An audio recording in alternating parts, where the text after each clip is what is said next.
अरे आज राजा का बेटा राजा नहीं बनेगा, राजा वही बनेगा जो हकदार होगा। નમસ્કાર વિદ્યાર્થી મિત્રો, જય હિન્દ, નમસ્તે। આજે ફરીથી આપનું એક વખત સીએમ ફિઝિક્સમાં સ્વાગત છે।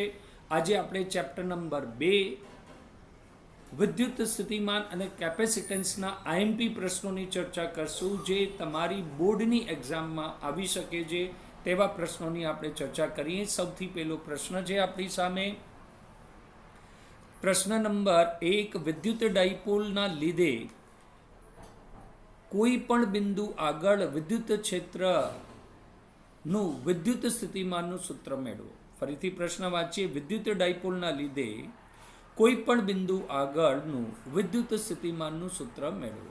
એટલે ડાયપોલના વિદ્યુત સ્થિતિમાનનું, આની પહેલાના ચેપ્ટરમાં હતું વિદ્યુત સ્થિતિમાનના ડાયપોલના કારણે તેની અક્ષ અને વિષુવત અક્ષ પર વિદ્યુત ક્ષેત્રનું સૂત્ર તારવાનું હતું, અને આ ચેપ્ટરમાં પ્રશ્ન છે વિદ્યુત ડાયપોલના લીધે કોઈ પણ બિંદુ આગળ વિદ્યુત સ્થિતિમાનનું સૂત્ર તારવાનું। વિદ્યુત સ્થિતિમાનનું સૂત્ર તારવાનું આ પ્રશ્ન 2 માર્કનો હોઈ શકે છે। નેક્સ્ટ પ્રશ્ન છે n વિદ્યુત ભારોના સમૂહના લીધે। નેક્સ્ટ પ્રશ્ન છે n વિદ્યુત ભારોના સમૂહના લીધે કોઈ પણ બિંદુ આગળ વિદ્યુત સ્થિતિમાનનું સૂત્ર તારવું। એટલે વિદ્યુત સ્થિતિમાન માટે સંપાતીકરણનો સિદ્ધાંત જે છે એનાથી રિલેટેડ પ્રશ્ન છે। n વિદ્યુત ભારોના સમૂહના લીધે કોઈ પણ બિંદુ આગળ વિદ્યુત સ્થિતિમાનનું સૂત્ર મેળવો, એ આપણો અગત્યનો પ્રશ્ન થઈ શકે છે। નેક્સ્ટ પ્રશ્ન જે 2 અથવા 2 માર્કનો થઈ શકે, નિયમિત બાહ્ય વિદ્યુત ક્ષેત્રમાં મૂકેલા ડાયપોલ પર સ્થિતિ ઉર્જાનું સૂત્ર મેળવો। વિદ્યાર્થી મિત્રો, પહેલા ચેપ્ટરમાંથી ડાયપોલને વિદ્યુત ક્ષેત્રમાં મૂકતા તેના પર લાગતા ટોર્કનું સૂત્ર tau vector is equals to P vector cross E vector, અને આ ચેપ્ટરનો પ્રશ્ન થશે નિયમિત બાહ્ય વિદ્યુત ક્ષેત્રમાં મૂકેલ ડાયપોલની સ્થિતિ ઉર્જાનું સૂત્ર મેળવો। U is equals to P minus P vector dot E વેક્ટરનું સૂત્ર આપણે મેળવવાનું છે। નેક્સ્ટ પ્રશ્ન તરફ જઈએ, સમાન વિદ્યુત ક્ષેત્રમાં મૂકેલા ડાયપોલ પર લાગતા ટોર્કનું સૂત્ર મેળવો। ઉર્જા અને ટોર્ક બંને આઈએમપી છે। Tau vector is equals to P vector cross E vector, અને U is equals to minus P E vector જે છે એ બંને સૂત્રો આઈએમપી છે। તો અત્યારના જે સૂત્ર આઈએમપી બને, જે સમાન વિદ્યુત ક્ષેત્રમાં મૂકેલા ડાયપોલ પર લાગતા ટોર્કનું સૂત્ર મેળવો। નેક્સ્ટ પ્રશ્ન તરફ જઈએ, સમાંતર પ્લેટ કેપેસિટર કોને કહે છે? આવા કેપેસિટરના કેપેસિટન્સનું સૂત્ર મેળવો અને તેના મૂલ્યો કયા આધાર અથવા કઈ બાબતો પર આધાર રાખે છે અથવા કઈ બાબતો પર છે, તે પ્રશ્નનો જવાબ તૈયાર કરવાનો છે। ફરીથી આપણે જોઈએ, સમાંતર પ્લેટ કેપેસિટર કોને કહે છે? આવા કેપેસિટન્સનું સૂત્ર મેળવો અને તેના મૂલ્યો આધાર કઈ બાબતો પર છે તેની ચર્ચા કરવાની છે।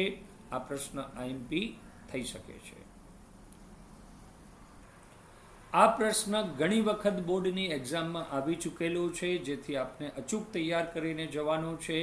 પ્રશ્ન છે, જુદા જુદા કેપેસિટન્સવાળા n કેપેસિટરના શ્રેણી જોડાણનું અસરકારક કેપેસિટરનું સૂત્ર મેળવો। એટલે ઇન શોર્ટ તમને કેપેસિટરના શ્રેણી જોડાણના સમતુલ્ય કેપેસિટન્સનું સૂત્ર તારવાનું છે। n કેપેસિટરનો જેને શ્રેણી જોડાણમાં જોડવામાં આવે, એટલે કેપેસિટરના શ્રેણી જોડાણના સમતુલ્ય કેપેસિટન્સનું સૂત્ર તારવાનું છે। ત્યારબાદનો આઈએમપી પ્રશ્ન એના જેવો જ છે, પણ શ્રેણીની જગ્યાએ આપને સમાંતર આપેલું છે કે જુદા જુદા કેપેસિટન્સવાળા n કેપેસિટરોને સમાંતરમાં જોડવામાં આવે। આની પહેલા શ્રેણીમાં જોડવાનું આવ્યું હતું। વિદ્યાર્થી મિત્રોને ખાસ ધ્યાન રાખવાની કે શ્રેણી અને સમાંતરને સ્પષ્ટ રૂપે પરીક્ષામાં ઓબ્ઝર્વ કરવાનું અને એનું એનાલિસિસ કરવાનું કે પ્રશ્ન શ્રેણીનો છે કે સમાંતરનો છે। જનરલી સ્ટુડન્ટોથી પેપર ચેકિંગમાં અમે જોતા હોઈએ જે મિસ્ટેક એ થાય છે કે સૂત્ર શ્રેણીનું પૂછ્યું હોય છે, તારણ સમાંતરનું લખે છે, અથવા તારણ સમાંતરનું હોય અથવા પ્રશ્ન સમાંતરનો હોય તો એને તારણ શ્રેણીનું લખ્યું હોય છે. એટલે વિદ્યાર્થી મિત્રો, આપ જરૂર ધ્યાન રાખજો કે પ્રશ્ન સમતુલ્ય કેપેસિટર શ્રેણી માટેનું છે કે સમાંતર માટેનું છે. બંને પ્રશ્નો તમારા માટે આઈએમપી બને છે, જે 2 અથવા 3 માર્કમાં આવી શકે છે.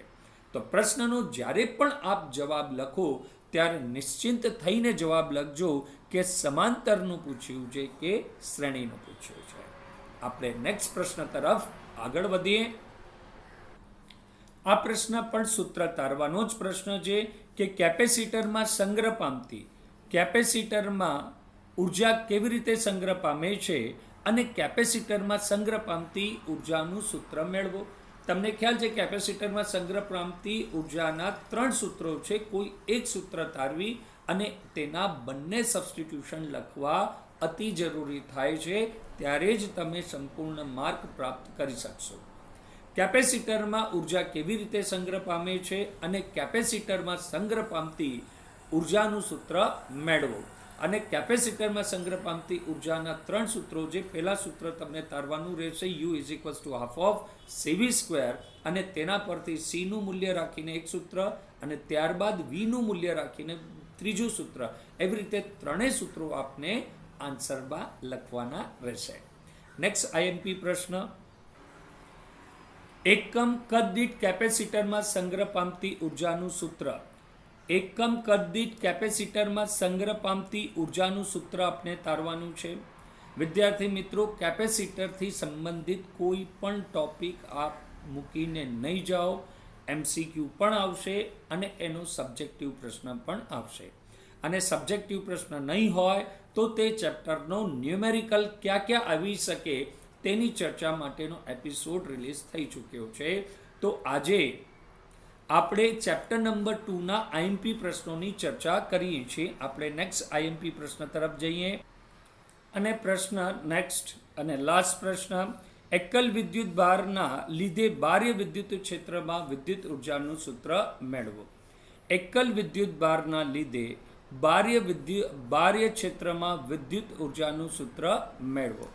વિદ્યાર્થી મિત્રો, આ ચેપ્ટરથી મારા પ્રમાણે આઈએમપી પ્રશ્નોની સંખ્યા આટલી થાય છે. વધુ વિશેષ આપ આપને પ્રમાણે પણ તૈયારી કરી શકો છો. તો CM ફિઝિક્સમાં આજે ચેપ્ટર 2નું મહત્વપૂર્ણ પ્રશ્નોનું એપિસોડ અહીંયા જ આપણે રોકશું. ત્યાં સુધી નેક્સ્ટ એપિસોડમાં આપણે ચેપ્ટર નંબર 3 અને તેના આઈએમપી પ્રશ્નોની ચર્ચા કરશું. ત્યાં સુધી હું કેતન ઉપાધ્યાય આપને જય હિન્દ, નમસ્તે. સમજમાં આવી ગયું? કોઈ ડાઉટ? જય હિન્દ.